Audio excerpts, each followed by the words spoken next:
समझना ही नहीं था। एक गलत फैसला हो जाता है। नमस्कार, आप देख रहे हैं श्रेष्ठ भारत और आपके साथ मैं हूं संजीव। हाल ही में देश के 5 राज्यों में चुनावों के नतीजे आते ही अगले ही दिन से संसद का शीतकालीन सत्र शुरू हो चुका था, जो पहले ही दिन से खूब हंगामेदार रहा। सदन के बाहर या फिर सदन के अंदर सियासी गर्मी भरपूर देखने को मिल रही है। पीएम मोदी ने पहले ही दिन अपील की कि बाहर मिली हार से सदन की कार्यवाही को नुकसान नहीं पहुंचना चाहिए। फिर भी कांग्रेस समेत विपक्षी दलों की तू मैं बदस्तूर जारी है। संसद के शीतकालीन सत्र के 7वें दिन यानी 12 दिसंबर को गृह मंत्री अमित शाह ने मॉनसून सत्र में पेश किए गए तीनों क्रिमिनल बिल वापस ले लिए, जिन्हें लेकर मॉनसून सत्र के वक्त भी खूब हंगामा हुआ था। भारतीय न्याय संहिता, भारतीय नागरिक सुरक्षा संहिता और भारतीय साक्ष्य संहिता को पहली बार 11 अगस्त को संसद में पेश किया गया था। बाद में इन बिलों को संसदीय पैनल के पास भेजा गया। केंद्रीय गृह मंत्री अमित शाह ने कहा कि संसदीय पैनल ने विधेयकों में सुधार की सिफारिश की थी। सरकार ने संशोधन लाने की बजाय बदलावों को शामिल करते हुए नए विधेयक लाने का फैसला किया और अब केंद्र सरकार ने उन तीनों बिलों की जगह कुछ सुधारों के साथ तीनों नए विधेयक फिर से लोकसभा में पेश किए। ये बिल भारतीय न्याय संहिता, भारतीय नागरिक सुरक्षा संहिता और भारतीय साक्ष्य संहिता से। इनमें सरकार ने अननेचुरल सेक्स और अडल्ट्री को अपराध नहीं माना, वहीं मॉब लिंचिंग में मौत की सजा बरकरार रखी है। और खास बात यह है कि संसदीय पैनल ने तीनों नए बिल में अननेचुरल सेक्स और एडल्ट्री को अपराध की कैटेगरी में रखने का सुझाव दिया था, लेकिन सरकार ने इस सुझाव को नहीं माना। एडल्ट्री को लेकर क्या कानून थे, पहले इसके बारे में आपको आसान सी भाषा में समझाते हैं। तो अगर कोई शादीशुदा महिला किसी अन्य पुरुष से संबंध बनाती है, ऐसी स्थिति में एडल्ट्री कानून के तहत पति उस शख्स के खिलाफ केस कर सकता था। जी, ऐसे ही अगर शादीशुदा पुरुष किसी दूसरी महिला से संबंध बनाता है तो पत्नी उस पर केस कर सकती थी। ये भारतीय दंड संहिता की धारा 497 के तहत क्राइम था, जिसमें आरोपी को 5 साल की सजा और जुर्माना लगाने का प्रावधान था। ऐसे मामलों में महिला के खिलाफ न तो केस दर्ज होता था और न ही उसे सजा देने का कोई प्रावधान था। इसी वजह से साल 2018 में सुप्रीम कोर्ट ने एडल्ट्री कानून को रद्द कर दिया। तत्कालीन चीफ जस्टिस दीपक मिश्रा ने इस कानून को असंवैधानिक बताया था। जोसेफ शाइनी की जनहित याचिका पर सुप्रीम कोर्ट की 5 जजों की संविधान पीठ ने यह फैसला सुनाते हुए कहा था कि एडल्ट्री को क्राइम नहीं माना जा सकता।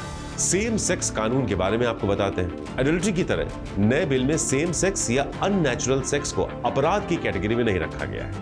2018 में सुप्रीम कोर्ट की कॉन्स्टिट्यूशनल बेंच ने समलैंगिकता को अपराध मानने वाली आईपीसी की धारा 377 के एक पार्ट को रद्द कर दिया था। सुप्रीम कोर्ट के इस फैसले के बाद देश में सेम सेक्स मैरिज को लेकर मांग तेजी से उठने लगी। 17 अक्टूबर 2023 को सुप्रीम कोर्ट ने सेम सेक्स मैरिज को कानूनी मान्यता देने से इनकार कर दिया था। तो आप सोच रहे होंगे कि 3 विधेयकों को बदलने से क्या बदलाव होंगे। सुनिए, विधेयकों से क्या बदलाव होंगे। कई धाराएं और प्रावधान अब बदल जाएंगे। आईपीसी में 511 धाराएं हैं, अब 356 बचेंगी। 175 धाराएं बदलेंगी, 8 नई जोड़ी जाएंगी, 22 धाराएं खत्म होंगी। इसी तरह सीआरपीसी में 533 धाराएं बचेंगी, 160 धाराएं बदलेंगी, 9 नई जुड़ेंगी, 9 खत्म होंगी। पूछताछ से ट्रायल तक वीडियो कॉन्फ्रेंस से करने का एक प्रावधान होगा, जो पहले नहीं था। अब ट्रायल कोर्ट को हर फैसला अधिकतम 3 साल में देना होगा। देश में 5 करोड़ केस पेंडिंग हैं और ये भी आपको बता दें कि इनमें से 4.44 करोड़ केस ट्रायल कोर्ट में, जिला अदालतों में जजों के 25,042 पदों में से 5,850 पद अभी खाली हैं। इन कानून में हुए बदलावों को आपको आसान सी जुबान में समझाते हैं। राजद्रोह नहीं, अब देशद्रोह। जी हाँ, ब्रिटिश काल के शब्द राजद्रोह को हटाकर देशद्रोह शब्द आएगा। प्रावधान और कड़े किए गए। अब धारा 150 के तहत राष्ट्र के खिलाफ कोई भी काम, चाहे बोला हो या लिखा हो या संकेत या तस्वीर या इलेक्ट्रॉनिक माध्यम से किया गया हो, तो 7 साल से उम्र कैद तक की सजा मुमकिन होगी। देश की एकता और संप्रभुता को खतरा पहुंचाना अब अपराध होगा। आतंकवाद शब्द भी अब पहले के मुकाबले ठीक से परिभाषित किया गया है। अभी आईपीसी की धारा 124A में राजद्रोह में 3 साल से उम्र कैद तक हुआ करती थी। हर अपराध की सजा तय।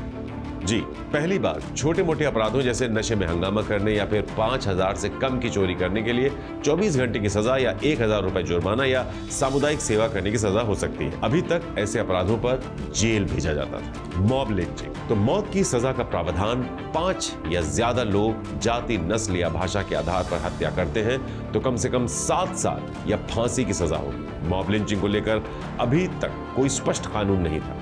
धारा 302, 147, 148 में कार्रवाई होती थी। तो जाहिर तौर पर अंग्रेजों के जमाने से चले आ रहे इन 150 साल पुराने कानूनों को काफी पहले बदला जाना चाहिए था, मगर वक्त के साथ इनमें जरूरी बदलाव नहीं किए गए, जिनका फायदा आजकल के शातिर अपराधी उठाते रहे और नए तरीकों से अपराध करके साफ तौर पर बचते रहे। मगर अब नए कानूनों की मदद से माना जा सकता है कि बढ़ते जा रहे अपराध के ग्राफ में कमी तो आएगी ही, साथ ही समाज को भी बेहतर दिशा मिल पाएगी। श्रेष्ठ भारत पर खबरों से जुड़े रहने के लिए चैनल को सब्सक्राइब करें, बेल आइकन दबाएं और देखते रहें श्रेष्ठ भारत।